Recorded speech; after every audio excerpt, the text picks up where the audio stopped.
Торжественная церемония вручения сертификатов. Сегодня здесь победители конкурса «Агростартап». Фермеры разработали бизнес-план, защитили его и сейчас обязуются работать на селе. Мы за счет этих грантовых мер поддержки, конечно, ждем заполнения ферм, быстрое время.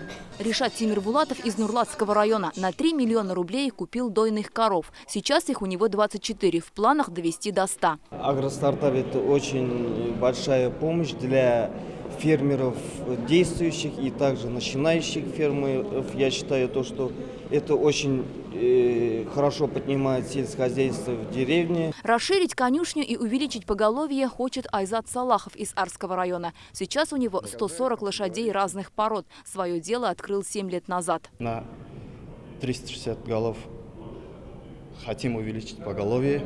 Уже 9 лет выращивает клубнику Нияз Хурамшин из Сабинского района. Планирует купить рассаду и установить опрыскиватели.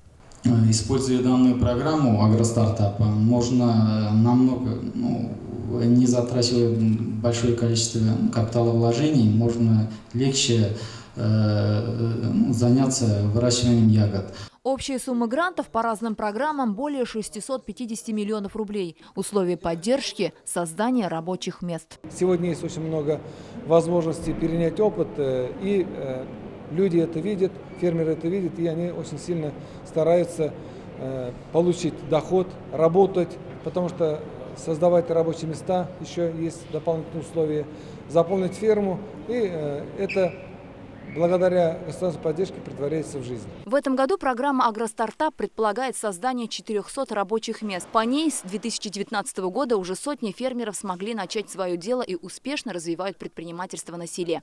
Файруза Мазитова, Ленар Хузиахметов, ТНВ, Казань. Закажи рекламу на ТНВ. Телефон в Казани 5 705 100.